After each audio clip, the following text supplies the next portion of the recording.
سوال ہے، غریب کے یہاں اگر قربانی کا جانور گم ہو جائے تو اس پر 2 قربانی کرنا واجب کیوں ہے؟ مالدار کے یہاں قربانی کا جانور گم ہو جائے تو اس پر 1 قربانی کرنا واجب کیوں ہے؟ دیکھیں، اس سوال کو سمجھنے سے پہلے آپ کو ایک اصولی بات سمجھنی ہوگی کہ قربانی واجب کیوں ہوتی ہے۔ قربانی واجب ہونے کی 2 صورتیں ہیں۔ نمبر 1، آپ صاحب نصاب ہے، انہیں 52.5 تولہ چاندی یا اس کی قیمت آپ کے پاس ہے، پیسہ آپ کے پاس موجود ہے، 40,000 روپے رکھیے آپ، کیونکہ چاندی کی قیمت گھٹتی بڑھتی رہتی ہے، تو 40,000 روپے اگر آپ کے پاس موجود ہے تو شرعی اعتبار سے آپ پر حکم لاگو ہوتا ہے کہ آپ قربانی کریں۔ تو شریعت کی طرف سے آپ پر قربانی واجب ہو گئی، مالدار ہونے کی وجہ سے، صاحب نصاب ہونے کی وجہ سے۔ ایک تو یہ اصول ہے۔ نمبر 2، قربانی کے 3 دنوں میں 10، 11، 12 قربانی کے 3 دنوں میں اگر کسی غریب انسان نے،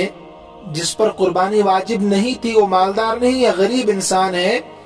تو اگر قربانی کے 3 دنوں میں اس نے قربانی کے لیے جانور خرید لیا،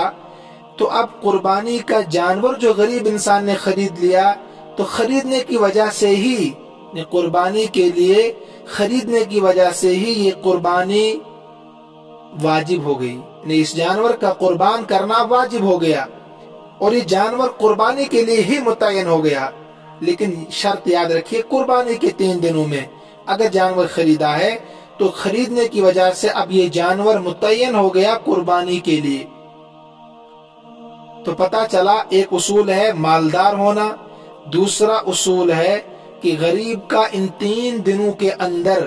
قربانی کے لیے کوئی جانور خریدنا، تو خریدنے کی وجہ سے یہ جانور قربانی کے لیے متعین ہو جاتا ہے، یہی جانور۔ ٹھیک ہے، اصول 2 ذہن میں رکھیے تو آپ کا سوال سمجھنا آسان ہوگا۔ اس کا جواب دیکھیے، اب اگر آپ نے قربانی کا جانور خریدا،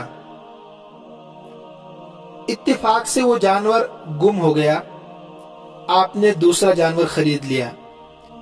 اب جو پہلا جانور ہے جو گم ہو چکا تھا وہ بھی مل گیا، آپ کے پاس 2 جانور جمع ہو گئے، 2 جانور۔ اب دیکھنا ہوگا کہ آپ صاحب حیثیت مالدار ہے کہ نہیں۔ اگر آپ صاحب حیثیت ہے تو پہلا اصول، آپ پر قربانی جو واجب ہو رہی ہے وہ شریعت کی طرف سے ہو رہی ہے، جانور خریدنے کی وجہ سے نہیں، بلکہ شریعت کا حکم ہونے کی وجہ سے کہ آپ مالدار ہیں۔ تو لہٰذا ان دونوں جانوروں میں سے، گمشدہ جانور جو ملا ہے یا نیا جانور جو آپ نے خریدا ہے، ان 2 جانوروں میں سے کسی ایک جانور کا قربان کرنا آپ پر واجب ہے۔ اس لیے قربانی جو واجب آپ پر ہوئی ہے نا،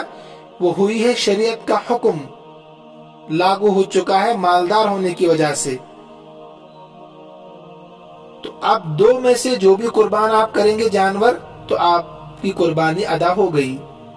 چونکہ شرعی اعتبار سے آپ پر قربانی واجب ہے مالدار ہونے کی وجہ سے۔ لیکن اگر آپ صاحب حیثیت نہیں ہے، مالدار نہیں ہے، تو آپ نے قربانی کے لیے جانور خریدا، مگر قربانی کے 3 دنوں میں، یہ ضروری ہے، قربانی کے 3 دنوں میں، تو اب اسی جانور کا قربان کرنا متعین ہو گیا، واجب ہو گیا، اسی جانور کا۔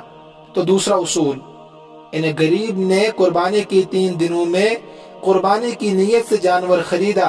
تو اب اس جانور کا قربان کرنا واجب ہے۔ تو لہذا اب جو دوسرا جانور اس پر یہ جانور گم ہو گیا تھا، تو اب اس پر قربانی واجب تھی ہی نہیں، تو جانور گم ہو گیا، بات ختم ہو گئی۔